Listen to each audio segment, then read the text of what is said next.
Hey, everypone, this is DigiBrony once again. I have with me Victor and Jade.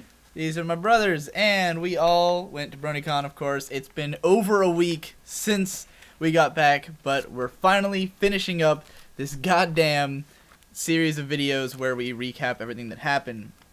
We're on Sunday, and more than talk about Sunday itself, like what we did at the con, because we were only there for about 2.5 hours, we will mostly be talking about actually summarizing, talking about the swag we got at the con, some people that we met that we didn't get a chance to talk about yet because they weren't really in a specific time frame. So, Sunday, what happened? We got in an accident on the way home. Yeah. That's really way late, early. Late, I mean... No. Come on, man. That's all I remember but I'm of glad you Sunday. remember that because I forgot about it. It would have Yeah, I completely forgot neglected it. See, this is why I brought you. This is why you're doing it with me. You that and annotations that was I'm not lost. putting on screen. This guy Yeah. couldn't do anything at all. So we actually woke up on Sunday at like 10 a.m. Bosco's alarm didn't go off. It was funny because the night before I was like, I'm going to set an alarm too. And he's like, it's probably not necessary. My alarm almost never fails me. And of course it totally did. I woke up at like 10 and I was like, dude, it's 10 o'clock. He's like, oh, fuck. So we all scramble. We get our shit together. We go down to the con and we get in. The first thing we do is Brony's React panel was at 10. And I was like, might as well sit in on that. So we got to it late, but whatever. We caught the tail end of that. I don't think I filmed any of it or anything. I'm sure it'll be up on Everfree Network along with all the other panels that we've talked about. So, yeah. Then after the Brony's React panel, we headed down to the vendors hall again because there's nothing going on after that. And while we were in the vendors hall, I realized that I was just dead. Like, I had nothing left in me. I don't know why. I wasn't, like, tired. Like, I didn't feel like I needed to go back to bed. But, like, my voice was all raspy, and I couldn't talk, and people were coming up to me and being like, oh, hey, DigiBrony, and I'm just like, hi. Like... Solid snake. Yeah, I was, like, unable to even speak and stuff. I was telling people, I was like, I wish I had more energy to, like, to greet you properly, but I'm just so dead, and I didn't want to move. I was just, like, slowly shuffling around the hallways, and I was like, while I was down there, I should have, because there were people I wanted to say hi to. I didn't get a chance, because I didn't, not only did I miss Cyril the Wolf's set, but I didn't get to talk to him at the vendor's hall. There's a point where he was standing right over there, he was talking to someone, and I was like, I could jump in on their conversation and say hi, but I'm so tired and done. And then we just kind of like went to, the comic writers were having a panel. The writer, artist and colorist of the My Little Pony comics, which are fantastic, by the way. If you haven't read the My Little Pony comics, you really should be reading them. Brony Curious loves to say that they're actually better than the show, and I'm inclined to agree. They are just that good. So those three were running a panel, and they were fantastic. As soon as that panel becomes available somewhere to watch, it is definitely worth watching. All three of them were entertaining. They're all like old school geeks, and just had a lot to say about the Brony. They were all themselves fans of My Little Pony, the new show, before they started doing the comic. And so they had some fantastic insights both about the show and the comic, of course. And one of my favorite things that came out of that was when they talked about how Equestria Girls was our fault, like the fandom, because they were like, Hasbro has a massive collection of fan art from My Little Pony. And they saw all this humanized pony art, and they thought, oh, that's what they want. They want humanized pony. Of course, they didn't actually make it look like our art of humanized ponies, but, that was their idea, for Equestria Girls. That was interesting when they said that. And then after that panel, we were just like, let's get out of here, because there was nothing else that like I really wanted to go to. I was dead. These guys didn't care, so we were like, you know what? We can get out of Baltimore way early and drive home, which is probably a good thing we did because that drive took forever. It was like 6 or 7 hours. Right, and so we left early.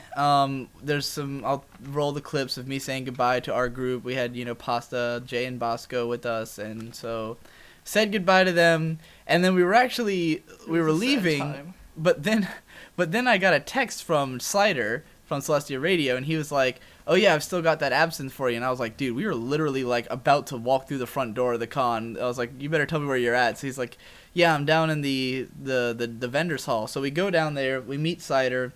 He takes me up to the Celestia Radio area where he wanted me to sign a T-shirt.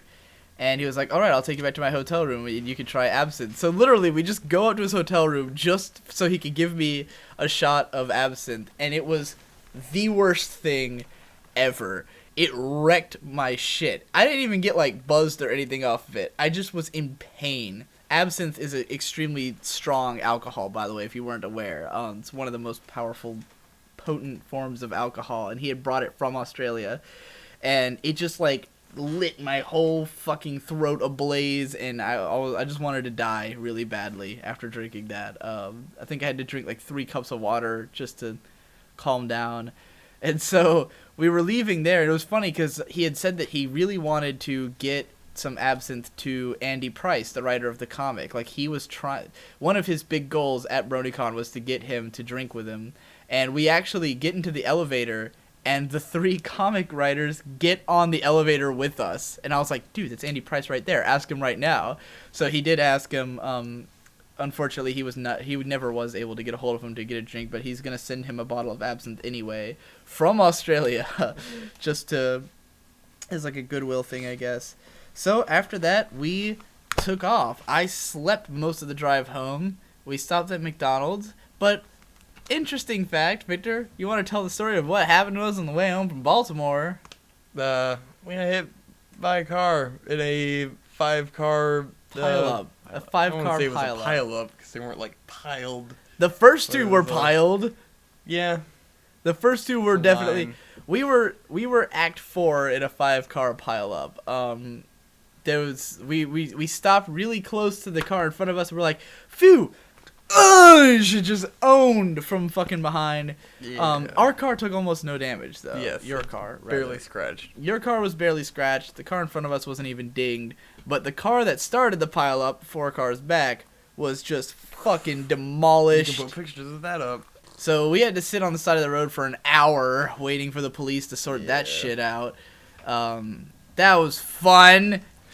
Super fun, because Victor turns off the car and the music, so me and Shade are just sitting there in this, like, fucking heat, just on the side of the road. I couldn't have. I was like, still just gone beyond all reason. But yeah, that turned out okay. None of us died, and the car was barely even scratched, so, yeah, we got out of that, and we got home, and my mom got me that Apple Family shirt that I was wearing in like 2 videos ago for my birthday, along with issue 9 of the comics, so that was also cool. That wraps up Bronycon, but let's talk about stuff that we didn't get a chance to. So what was some fun con stories you have? Any that we cool people you ran into that we didn't? The guy, Homestuck Munchie? guy? No, I have not talked about Munchie yet, so we'll talk about him. So if you watch my panel, there's a part where a guy gets up to ask a question, and I call him out as the guy who's been sending me pickup lines on Tumblr, and that's Munchie. And he has been routinely, like, at least once a week, sometimes every day, will send me pickup lines into my Tumblr ask box. He's been doing it for months, and I never respond to them. He just keeps sending them. And he was at my panel, and he was carrying around a bucket with all of his stuff in it. And he got me to sign his bucket after the panel. And his question was if I would do an analysis of Smurfs 2, which I was like, no, I have no intention of watching Smurfs fucking 2. And but he kept finding me throughout the con, and he would give me like illustrations. Here, hand me my goodie bag right there. He would hand me these drawings that he was making, such as this one. You probably can't see it that well, but it's a bunch of pictures of Digibrony. It's like ETBS for Kibbs by Munchie, month 32. It shows Digibrony. It's like, computers are magic and I hate them. And then some giant muscular cool guy called Professor Cool Whiz comes and he says, I will help you, Digi, because I am a maskin at yahoo.com. And he smashes the computer and Digibrony says, yes, I enjoy this. So that was his first comic. There was a couple more. I'm trying to find the one. It might be. There was one that I had to fold up and put in my wallet because I didn't have something to carry it in at the time. So it's probably in there. But he drew a picture where it says, it shows Digibrony drawn in this style, and it says, "How I draw Digi." And then there's another picture that's like this really stylized, like cool looking picture of Digibrony, and it's like, "How I can draw Digi." And I was like, oh, I see. You know, like, he's like a legit artist, and he's like drawing these, you know, these ridiculous pictures for the hell of it. And at one point he comes up, you'll see if you watch the performance where we're all in the hallway where DB Pony's playing guitar, he comes up and gives me a bar of Smurfs chocolate at one point. Because he was like, yeah, I know you're such a fan of the franchise. And I was like, okay. He's like, are you going to SmurfCon? And I'm like, there's a SmurfCon? And he's like, no. So that guy was fun. We ran into him a lot of times. And, I actually added him on Skype the other day. And the funniest thing about him was that he was wearing a Dave Strider from Homestuck t-shirt. And he totally, like, is Dave Strider. Like, that's what Dave does. He makes weird, ironic gifts for his friends and just, like, gives them out to people. So, like, as far as I'm concerned, he was the living embodiment of Dave Strider at that con. Then, someone else, I don't remember exactly when I got this one. It might have also been during the guitar show or something. I got this fan art from someone, and this is just super adorable. I know I squeed when I saw this one. It's got a name on it. It says Cheyenne, I guess. Cheyenne. That's what it looks like it says. So, yeah. Thank you, Cheyenne, for that. Might as well go through our goodie bag. Is there anybody else that we met that we... Oh, the 3 kids. There are these 3 dudes who I'm guessing were ages 16 to 18-ish. And it was these 3 guys who were always together. And... the first time I ran into them was like Thursday night. As I was going up the line to meet Brony Curious. This kid's like, he stops me and he's like freaking out, right? He's like, "Oh my god, Digibrony, you're my favorite, blah blah blah." He had watched my video. He had watched part 1 of the Bronycon series, right, which I had published on Thursday morning before going to Bronycon.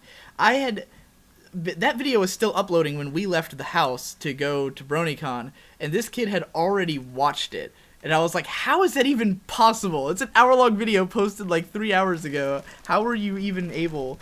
But he did. And so that kid ran into us a number... because every time he saw me and Brony Curious, he was like, oh, hey, you know? And we just kept running into him everywhere. It was funny because, like, as it went on, he kept... like, at first he kept being excited, but then it was, like, normal. It was like, oh, hey, it's you guys again, you know? There's actually, he showed up very briefly in the Saturday video, asking what kind of microphone me and Brony Curious use. That kid, it was one of them. It was interesting because on Saturday and I think Sunday too, they were dressed, the 3 of them were dressed as Chancellor Puddinghead, Princess Platinum, and who was the other one from the backstory episode? They were dressed as the ancient rulers of Equestria, and that was hilarious. So yeah, we ran into them a number of times. That's fun. Who else? That girl who was hiding behind her sign in the Thursday video. We ran into her another time and got a picture with her. She's super adorable. And I know she's gonna see this, so I'm gonna tell her that on camera. Now you're probably hiding behind your hands again. There's that drawing that DB Pony gave me in the Saturday video. I believe you would have already seen it, but there it is again. So that's like all the stuff that people gave me, I think. And then, or no, there's also that, I already showed this one from the Friday video where someone gave me a picture of Digibrony that they drew, which is fucking awesome. Yeah, that's all for gifts. Any other people we met? You can't think of anyone that we met that we didn't get on camera? Oh, I'm gonna put more footage from Saturday, I think, because I apparently lost some. Because I realized after editing the Saturday video, I was like, I know I had more video than this. And then DJ Calcos messaged me, and he was like, hey, what happened to the part with me in the vendor's hall? Because I filmed him for like a while, and I'm like, that's a good question. What did happen to you in the vendor's hall? So I was like, where the hell is my footage? And I know I have a clip of Jeff Burgess saying Digibrony's a faggot on video, so I'm going to find those. If I do, Here they are.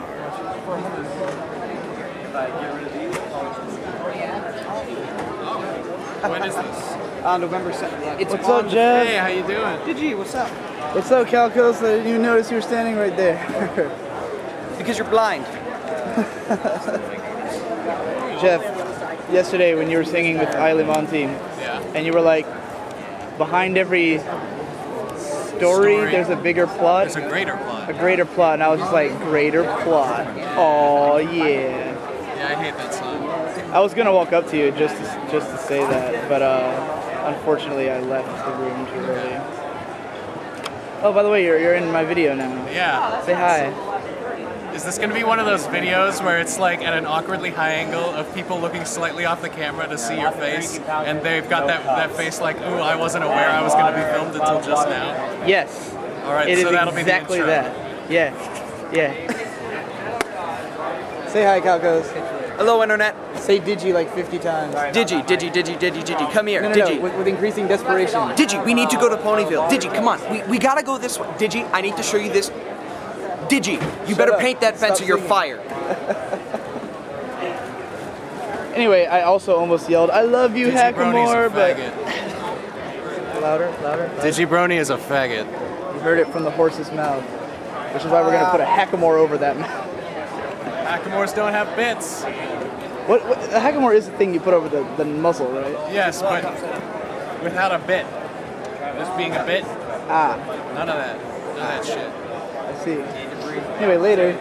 I can't believe I forgot to mention this with Victor and Shade, but I'm going to edit it in right here. So, one of the coolest people I found at Bronycon was a girl who was cosplaying me. Not Digibrony, me. I realized it when I was talking to her outside the vendor hall. She was with a group of people who all were, wanted my autograph and to take pictures with me and stuff. And then I think I was giving her a hug, and then I looked down and I realized that she's wearing a shirt that says shirt on it. And I didn't even process at first that it was based on my shirt. I was just like, you have a shirt. And then I was like, I thought I invented the shirt. And then I was like, wait a minute. I did invent. She was wearing a brown shirt and it said shirt in black Sharpie, and I was like, oh my god, this is based on my shirt. And then I realized slowly that she's cosplaying me. She's got on pajama pants, she's got on a headband, and she had actually given me my Mountain Dew at my panel the day before, and I hadn't realized that she was cosplaying me at the time. And so I gave her back the Mountain Dew bottle, and she did I took a picture of her. It's the only person I took a straight up picture of. I was like, I need this. And then I also took one, at first the picture I said, oh, your face is too normal. Because whenever I take pictures, I always make hideous faces. So I was like, you have to go, eh. And so we got a second picture of her, and I'm going to put that on screen. Can't believe I forgot to mention this until just now, but at least I got it in there before I was done editing. And now that we're back from what was probably a 10-minute break, let's talk about our swag. You, Shade, you should go first because you were the first one to spend all your money. Man, Bring out your swag. I just wanted some stuff. This is the stuff, and we'll talk about the prices and what we got in the vendor hall at BronyCon. I should be wearing my Brony wristband that I got for free, which was in the Saturday video. Oh, and here's my badges, my panelist badge and my badge. But I don't know where I put that Brony armband, which is why I don't usually wear armbands, because I have a tendency to lose them. All right, so Shade, you got this this Pinkie Pie hat. How much did this cost? $25. 25, and you've put 3 buttons on it. These 3, what is it? Derpy, Luna, and a humanized Twilight, actually, from Equestria Girls. So the derpy one was the one that B-Vids just found laying in the street, right? Yeah. Yeah. Yeah, like me and him, that. when me and B-Vids were walking to his car, like as we were entering the parking garage, there was just sitting on the floor. It was like 3 a.m., so nobody was going to come back for that. He was like, oh snap, derpy button. If you lost it and you're watching the video, we won't give it back. No, maybe we will. No. If you could track us down. And then you got the Pinky plush. And how much did this cost you? $65. 65 whoppers, which is really Whoppers. not bad for I don't a have 65 whoppers. for a plushie of like this stature. each. These guys had the booth that was selling these had a ton of plushies of this style. If They're all over the I place. had been willing to buy an expensive plushie, I probably would have got the Trixie one. Although I'm pretty sure it was sold out like immediately. The Trixie one was perfection. It was like 85 though, because it had the cat and cape and hat. Victor, where's your stuff? Victor has already gone out and bought frames for his prints. This is Pinkie Pie. And she's blocking a laser beam. Oh, that was cool. How much is that? Shit. You got that It's on like sale on the last day, right? $5. And then this one. This is the most perfect picture that was ever conceived. If you can't tell what this is, it's a humanized Fluttershy riding on Dova Bear. If you've never heard of Dova Bear, go look it up right now. You're already on YouTube. It's this short series of 3-minute short animations about a bear that is Dovahkiin from Skyrim, and just they're so fucking well done and I hilarious. didn't even notice that was what's his name. Angel or Yeah, Angel. yeah. I was like, there's just a bunny here. But and yeah, I'm it's like, just oh, wait. Fluttershy riding on Dova Bear, and I almost bought that myself, and I'm Notice glad that I Fluttershy didn't has because he great bought it armor on. later. Does she have Yeah. armor? Yeah, she has amazing armor. She's on. so. That It's just picture the is best picture perfect. ever. Like it just fills me with so much joy to see it. Alright, I got these pins. Right, you got some pins that you put on your I put backpack. them on my backpack. Can you see them? Is the lighting? Shit. The lighting here Yes. is shit. So Yes. working to show off those Got it. buttons. All right, and then I bought this print from Karzani. I could probably put a link to the original image on DeviantArt in the description. I love his work. It's the one person who like I follow who I went and bought something from them. Almost bought something from Atril, but I wasn't like he didn't have any of my favorites or anything up there, and I was like, part of the reason I bought that print from Karzani is because they also give you a free button if you buy a print. I don't know if you can see this, but it's Applejack, and then I also bought from Raipony, or Raikisu, this little Celestia chubby, which looks like it might be made of clay or something. I'm not sure. Those were only like $6, so yeah, that was cool. And Celestia was the most adorable one. And then this thing I bought, you may have seen me mention it in another video, but I bought it because when I saw this in the fucking dealer's hall, I was like, oh my god, it's Digibrony. But it's not. But come on, look at it. It looks like Digibrony, right? It's uncanny how much it looks like Digibrony. But it is just a Sweetie Belle picture.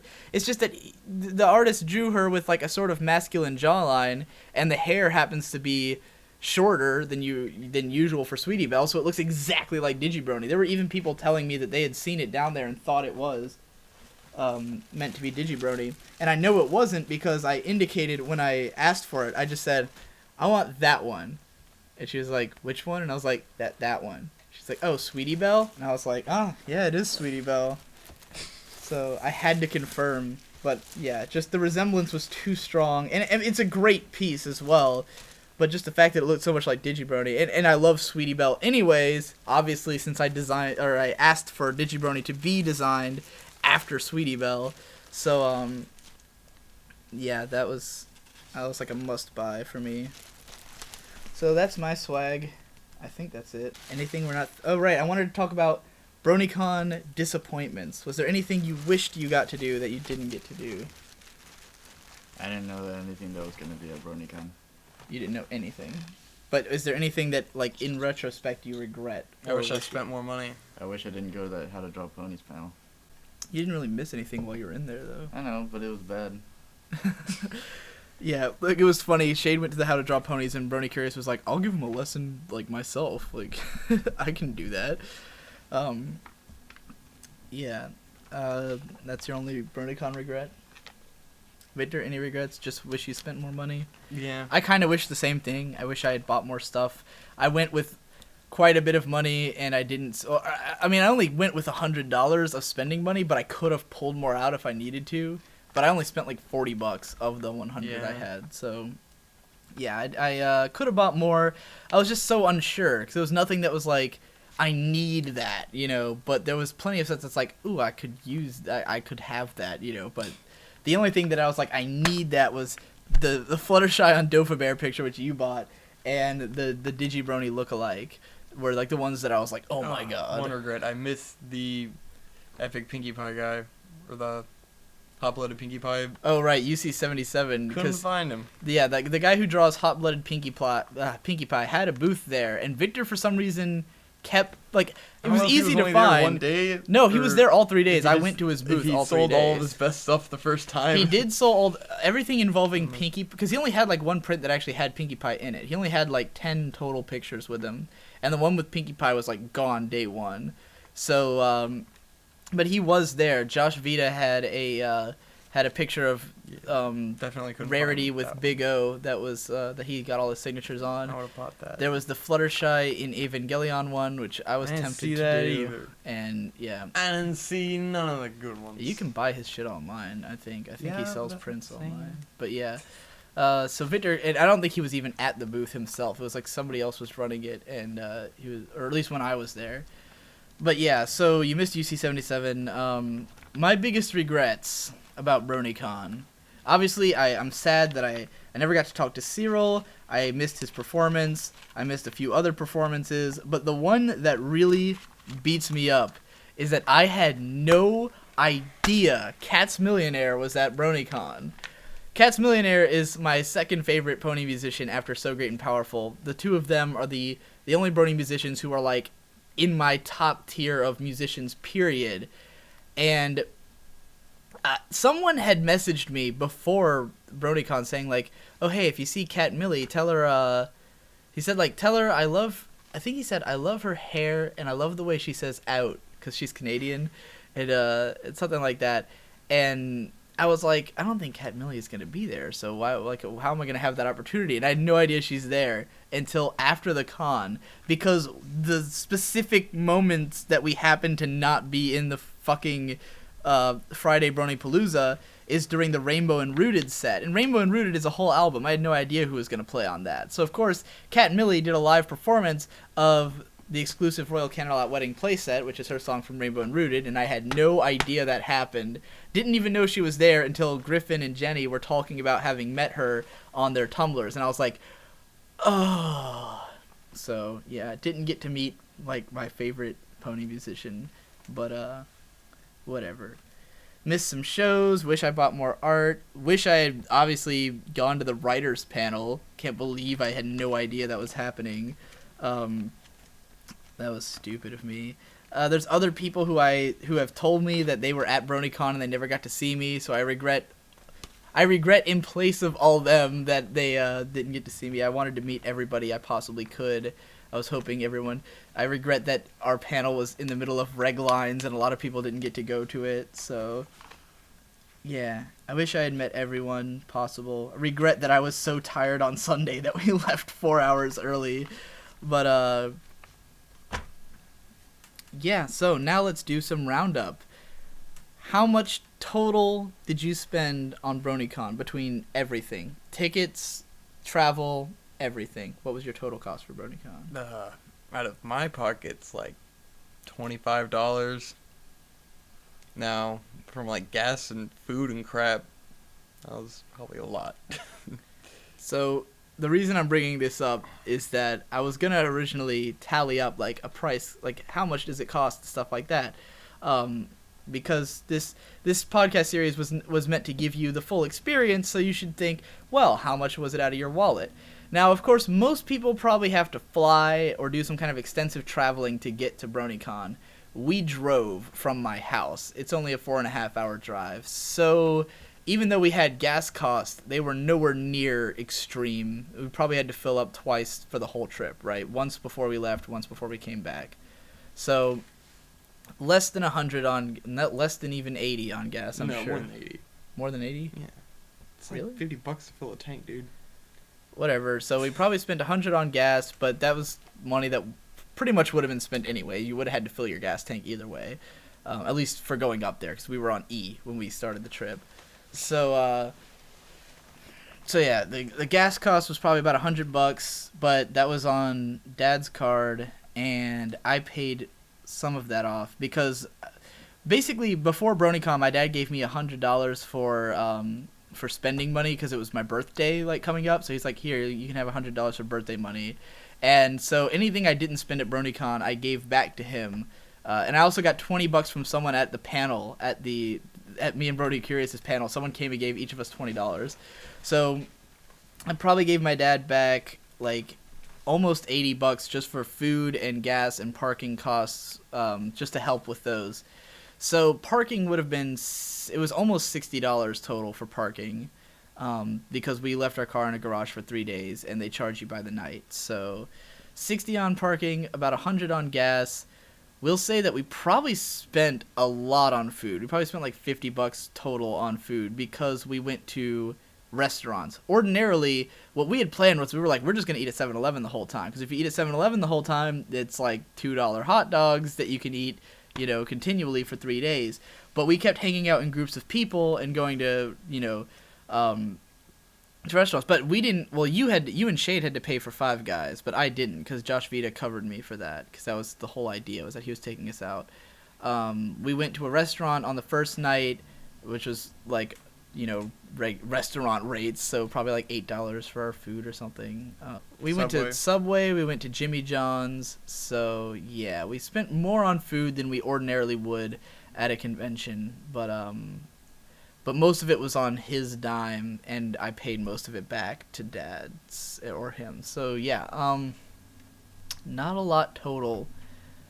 And the best part is that the con tickets were supposed to be $70, but me and Victor got comped because we were panelists. If you were in the Moon Room, you were allowed to have up to 6 people get their tickets comped as panelists. I didn't get Shade because he couldn't actually be a panelist because he's under 16. You have to be at least 16 to run a panel at Bronycon, and he's 15, so his was $70 out of my dad's pocket. He paid for him. Me and Victor went for free. And then our hotel cost would have been $70 a piece, but because it fell apart, as described on Friday, we got the money refunded to us, and therefore it cost us nothing. I actually offered Jason, I was like, dude, you guys, if you need money, I can give it to you. Like, you guys let us stay in your hotel for free. And of course he was like, no, never, I won't take your money. Those guys, if anyone represents the elements of harmony and like generosity and kindness and all those, it's Jay and Bosco.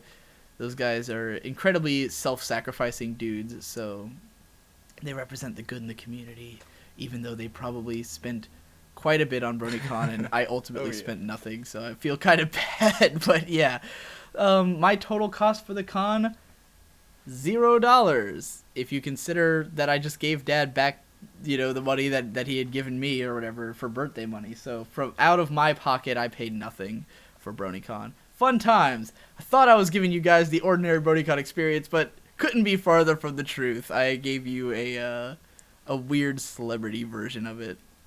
Anyway, that it? Mm-hmm. Nothing else to add? Nothing else worth mentioning? That picture, man. That picture. It's so god tier. Ooh, reflection.